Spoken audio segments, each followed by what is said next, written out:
अपना अगला टॉपिक उठाए अपने return of income. Return of income एक प्योर थ्योरी बेस्ड टॉपिक है। ये ऐसा टॉपिक है जो इंटर फाइनल दोनों में सिलेबस में है और है बड़ा ही सभ्य टॉपिक।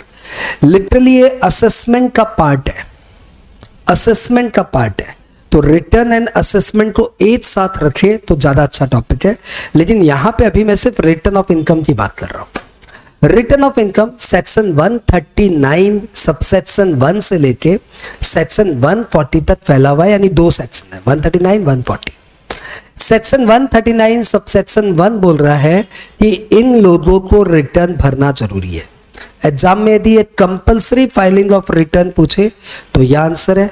एग्जाम में यदि वॉलंटरी फाइलिंग ऑफ रिटर्न पूछे तब भी यही आंसर है। यानी ये रिटर्न भरना है, स्वतः भरना है इसलिए वॉलंटरी है, और भरना पड़ेगा, ध्यान रखना, इसलिए कंपल्सरी।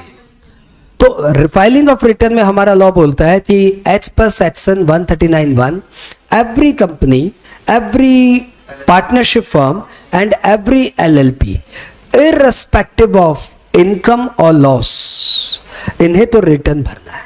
भले ही आपकी कंपनी डिफंड कंपनी हो, मतलब नॉन फंक्शनिंग कंपनी हो, भले ही आपकी फर्म एग्रो फर्म हो, यानी कोई टैक्सेबल इनकम नहीं है, भले ही आपकी कंपनी लिक्विडेटिंग कंपनी हो, लिक्विडेट होने जा रही हो, भले ही आपकी कंपनी इनकॉर्पोरेट हो गई, अभी तक कमेंसमेंट ऑफ बिजनेस सर्टिफिकेट आना बाकी है, यानी कोई बिजनेस ही नहीं है, तब भी आपको रिटर्न ऑफ इनकम को भरना है।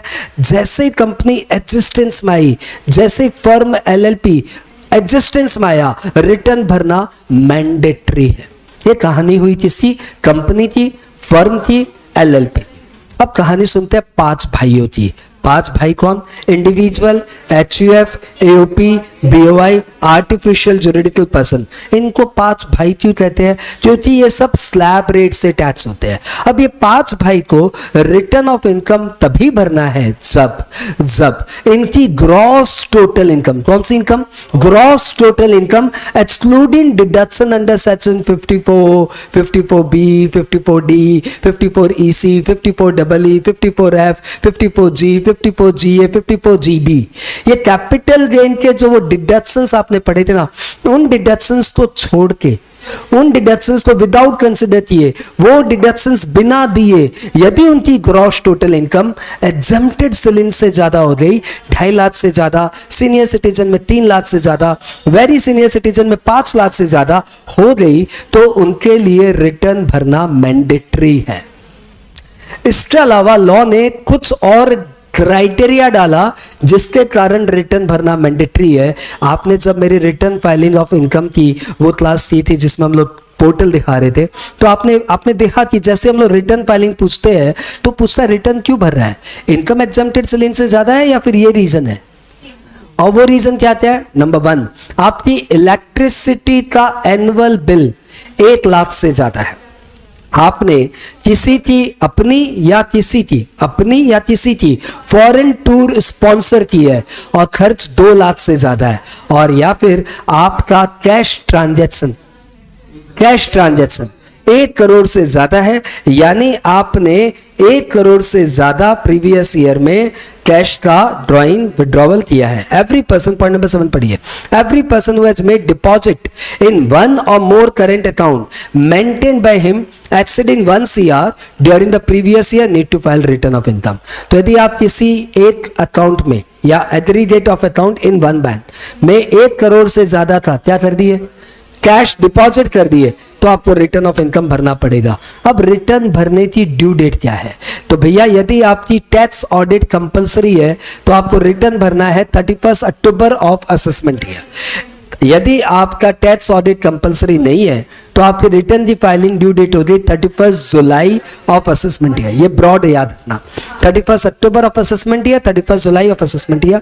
95% में यही काम आएगा। अब एक काम और सुन लो, जिनका इंटरनेशनल ट्रांजैक्शन है और जिनका मामला TPO को रेफर हुआ, ट्रांसफर प्राइसिंग ऑफिसर को रेफर हुआ, उनके लिए due date of filing of return हो गई 30 नवंबर ऑफ असेसमेंट ईयर। अब हटाओ, यदि किसी पार्टनरशिप फर्म की ऑडिट कंपलसरी है तो उसके सारे पार्टनर्स का due date of filing of return हो जाएगा 31 अक्टूबर ऑफ असेसमेंट ईयर, भले ही पार्टनर का ऑडिट कंपलसरी हो या नहीं हो। यदि फर्म का ऑडिट कंपलसरी है तो फर्म भी 31 अक्टूबर, सारे पार्टनर भी 31 अक्टूबर। अब पुर्तगालियों की बात करो, पुर्तगालियों में हस्बैंड वाइफ का क्या प्रेम है, आहा, तेरी इनकम मेरी इनकम। ऐसे में यदि हस्बैंड की इनकम 31 अक्टूबर वाले क्लॉज में फॉल कर गई, हस्बैंड की ऑडिट कंपलसरी में आ गई, तो फिर उसका हस्बैंड का 31 अक्टूबर, तो स्पाउस का भी 31 अक्टूबर। ये है due date of filing of return. अगले पॉइंट में आते हैं, नाम है 139(3). ठीक है, लॉस रिटर्न। तो लॉस रिटर्न तीन मतलब तिगाड़ा काम बिगाड़ा मतलब लॉस ही होना है। तो 139(3) तीन तिगाड़ा काम बिगाड़ा। ऐसे में यदि आपका लॉस रिटर्न होता है तो क्या रिटर्न भरना है? तो पहली बात, कंपनी या फर्म को तो भरना ही है, हाँ, उसे बोलना क्या है। इंडिविजुअल का भी वो 3 क्लॉज में फॉल कर रहा है। कौन सा क्लॉज? 1 2 1 1 2 1 1 2 1 1 2 1 1 2 1 क्या है? 1 लाख से बेसी इलेक्ट्रिसिटी, 2 लाख से बेसी फॉरेन ट्रेवल और 1 करोड़ से ज्यादा कैश डिपॉजिट। 1 2 1 क्लॉज में आ गया तो क्या लॉस या प्रॉफिट रिटर्न भरना है, समझा। तीसरा क्या? यदि किसी इंडिविजुअल, वो 5 भाई individual, HUF, firm, AOP, BI, यदि किसी को भी अपना लॉस कैरी फॉरवर्ड करना है तो लॉस बताओ। लॉस कैसे बताऊं आपको? रिटर्न भरो। इसलिए जिन बंदों का भी लॉस कैरी फॉरवर्ड करने का है उनको तो रिटर्न ऑफ इनकम भरना ही पड़ेगा। बात समझ में आई? रिटर्न ऑफ इनकम भरना ही पड़ेगा। अच्छा, आपको लॉस में लेके चलता हूं। सेक्शन 70 में जब आपने लॉस कैरी फॉरवर्ड पढ़ा था तो आपको पता है कि हाउस प्रॉपर्टी और अनअब्जॉर्ब्ड डेप्रिसिएशन इनको छोड़ दो तो बाकी लॉसेस को कैरी फॉरवर्ड करना है। 72 में पीजीपीपी, 73 में स्पेकुलेशन, 73A में 35 AD, 74 में कैपिटल गेन, 74A में activity of owning and maintaining ratio.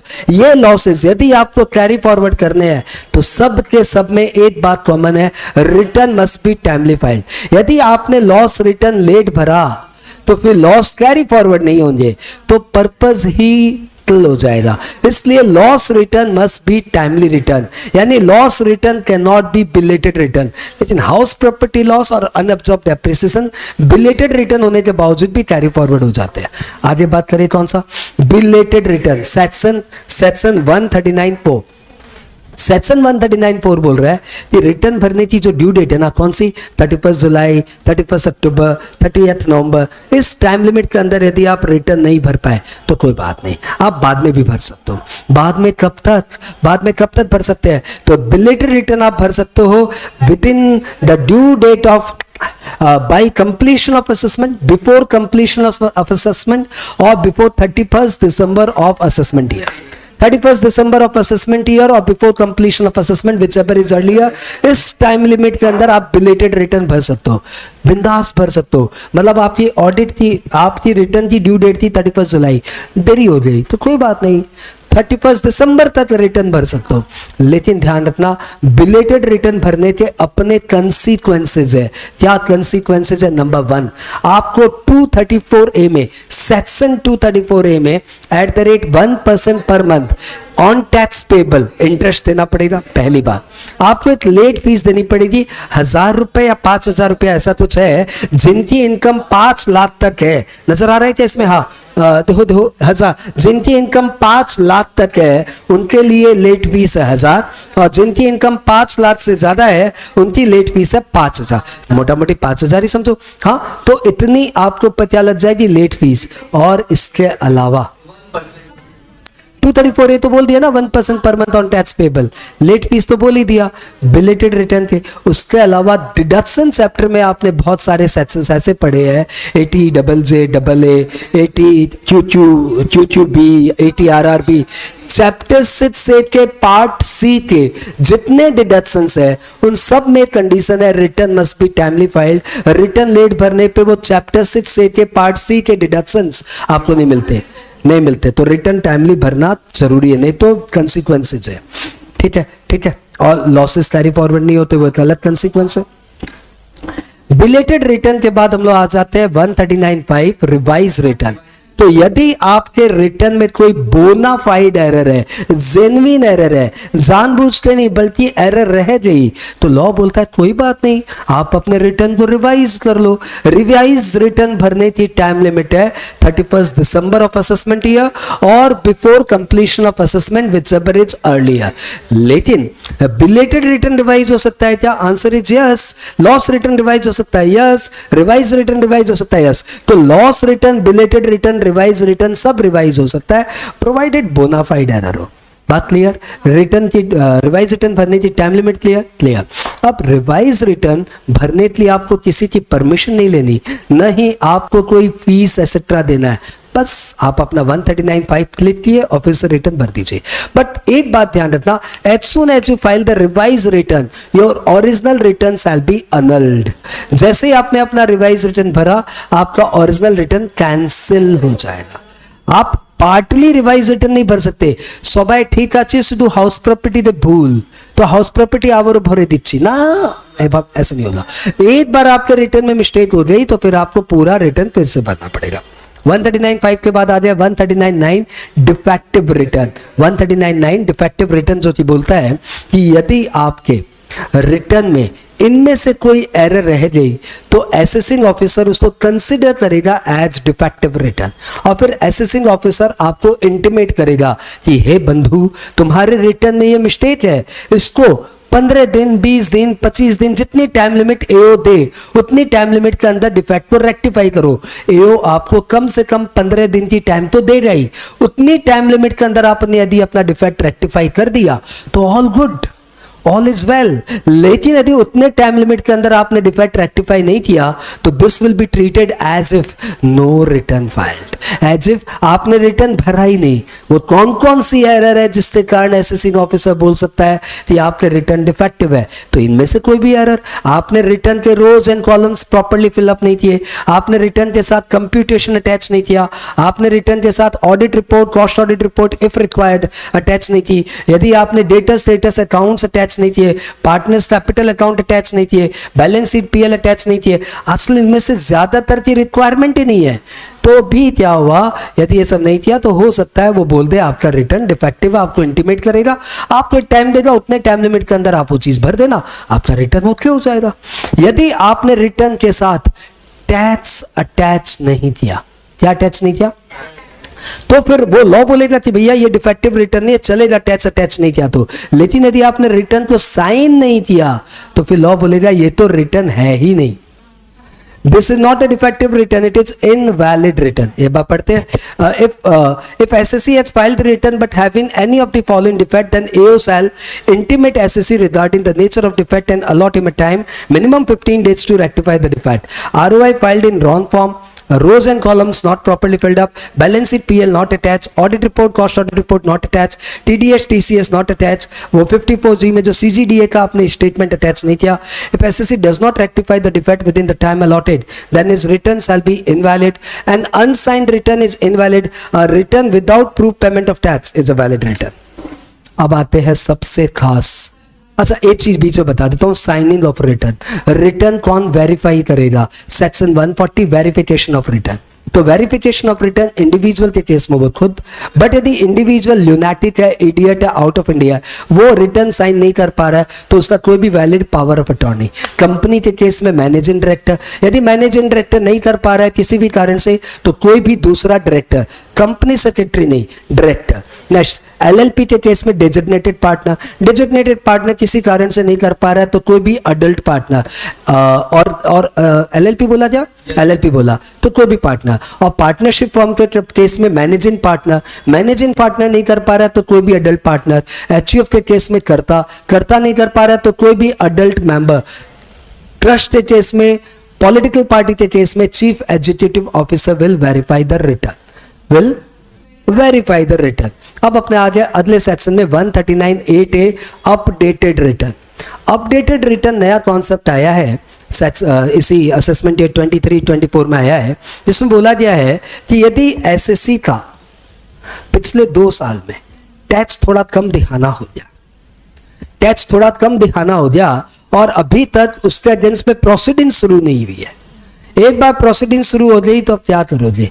लेकिन यदि सपोज कोई टैक्स दिखाना कम हो जाए और वो अब आप उसको सही करना चाहते हो तो कोई बात नहीं, आप अपना अपडेटेड रिटर्न भर दो और टैक्स दे दो। थोड़ा ज्यादा टैक्स लूंगा लेकिन तुम्हारा रिटर्न एक्सेप्ट हो जाएगा। सोच लो, ये सरकार जो है ना ये पीछे पड़ी है। आए दिन न्यूज़पेपर में हर दिन हेडिंग में कहीं ना कहीं तो आती है, यहाँ 140 करोड़ का मिला, यहाँ 170 करोड़ मिला, यहाँ पे नोट गिनने की मशीन लगाई गई। आए दिन एवरीडे न्यूज़पेपर में आ रहा है। तो भैया यदि डर लग रहा है कि मैंने टैक्स की चोरी की है, पकड़ा दिया, तो अपडेटेड रिटर्न, अपनी टैक्स लायबिलिटी बढ़ा दो, बोल दो सर रिटर्न में मिस्टेक हो गई थी और इनकम बढ़ा के दिखा दो। लेकिन ध्यान रखना ये काम आप तभी तक कर सकते हो जब तक आपके अगेंस्ट में प्रोसीडिंग शुरू नहीं हो गई। एक बार आपकी फाइल रीअसेसमेंट में खुल गई, एक बार आपके ऊपर सर्च सीजर शुरू हो गया, फिर तो भाई साहब रात गई बात गई, मौका नहीं मिलेगा फिर आपको। तो आपको अपडेटेड रिटर्न भरना है इसलिए पहले कि आपकी प्रोसीडिंग शुरू हो जाए। थोड़ा सा टैक्स ज्यादा लेंगे लेकिन आप बच जाएंगे जेल जाने से। फटाफट पढ़ो। And SSC can file updated return under section 139(8)(a within 24 months from end of the assessment year in ITR UU for updated return। तो कब तक भर सकते हो? within 2 years from end of the assessment year, उससे बेसी नहीं। Belated return भरने की टाइम लिमिट क्या थी? रिवाइज रिटर्न टाइम क्या थी? रिवाइज रिटर्न भर सकते थे सिर्फ 31 दिसंबर ऑफ असेसमेंट ईयर। यहां पे तो असेसमेंट ईयर एंड के बाद 2 साल, बहुत टाइम है। इन सच अपडेटेड रिटर्न वो अपना लॉस नहीं बढ़ा सकता। अपडेटेड रिटर्न सिर्फ गवर्नमेंट के फायदे के लिए, तेरे फायदे के लिए नहीं है। तुम्हारा बस इतना ही फायदा है कि जेल जाने से बच जाएगा। तुम अभी सोचेगा मेरा थोड़ा लॉस है और दिखा दूं, तो वो रिटर्न लेंगे नहीं हम। तो कोई भी ऐसा काम मत करना जिससे तुम्हारे टैक्स कम हो जाए, तो वो अपडेटेड रिटर्न एक्सेप्ट ही नहीं होगा। He cannot increase loss, he cannot claim higher unabsorbed depreciation, he cannot claim increased refund, he cannot claim higher TDS TCS, but need to show additional income or reduce losses or reduce unabsorbed depreciation। Updated return can not be filed जब एक बार search की proceeding शुरू हो गई, जब एक बार book requisition हो गई अंडर सेक्शन 132A, जब एक बार सर्वे इनिशिएट हो गया 133A, या जब कोई भी proceeding under IT act relating to assessment और रीअसेसमेंट आप पेंडिंग, एक नोटिस इश्यू होगी अंडर स्मगलर और फॉरेन, मतलब ये सब नोटिस आती ना, ब्लैक मनी एक्ट की, बेनामी प्रॉपर्टी की, प्रिवेंशन ऑफ मनी लॉन्ड्रिंग की, इन सब की नोटिस आ गई, तो अब आप अपडेटेड रिटर्न नहीं भर सकते। When information receive from foreign government as per double taxation avoidance agreement, तुम्हारा स्विस बैंक का अकाउंट की डिटेल हमें मालूम पड़ गई, अब तुम अपडेटेड रिटर्न भरोगे? अब नहीं लेंगे सर। अपडेटेड रिटर्न कुछ प्रोसीडिंग शुरू होने के पहले ही भर देना, ठीक है। अब कितना एक्स्ट्रा पेमेंट करना पड़ेगा सर ये बताइए? हम रेडी, हम सब मानते हैं हमने टैक्स की चोरी की है, तो बताइए कितना एक्स्ट्रा टैक्स दे कि बला छूटे। तो लॉ बोल रहा है following payment must be made with updated return and proof of payment must be attach with his return. पहला, interest under section 234A, 234B, 234C तो देना ही पड़ेगा 1% पर मंथ के हिसाब से। लेट फीस तो आपको 5000, बकवास बात याद कर रहे हो सर, चिल्लड़ बात हटाइए, मेन बात बताइए। तो आपको tax liability on increase income देना ही पड़ेगा, जितना इंक्रीज इनकम हुआ उस पर जितना टैक्स है वो तो देना ही पड़ेगा। अब बताऊंगा कि कितना एक्स्ट्रा टैक्स देना पड़ेगा। एक्स्ट्रा टैक्स देना पड़ेगा यदि 12 महीने के अंदर चेता आ गया, चेता मतलब समझ गया, 12 महीने के अंदर समझ आ गई और आपने रिटर्न भर दिया, तो सिर्फ 25% ऑफ जितना टैक्स बढ़ा 25% दूसरा देना है। और यदि आपको 24 महीने बाद चेता है, मतलब 24 महीने में चेता आया, 12 मंथ्स के बाद 24 मंथ्स के अंदर, तो 50% एक्स्ट्रा टैक्स देना पड़ेगा। तो मेरे को लगता है सर हो तो इतना ज्यादा, तो बता दो यदि हमने धरा ना तो ध्यान रखना, नहीं जेल तो बात की बात है, जितना टैक्स है वो तो लेंगे ही, उसका इंटरेस्ट तो लेंगे ही, और 100% ऑफ टैक्स लायबिलिटी तक पेनल्टी लगा ही सकते हम। यहाँ पे तो हम 25-50 में छोड़ रहे हैं। आजा आप ही जा, समझा? ये क्या था? 139(8)(a updated return. एग्जाम में सबसे बेसी इंपॉर्टेंट टॉपिक 139(8). आपको 2 साल के अंदर चेता लाना है और समझदारी से जितना टैक्स नहीं बताया उतना और बता बतू के उसके ऊपर 25% 50% एक्स्ट्रा टैक्स देके बेड़ा पार करना है। 15 मत लो, आर्टिफिशियल इंटेलिजेंस बहुत आई है।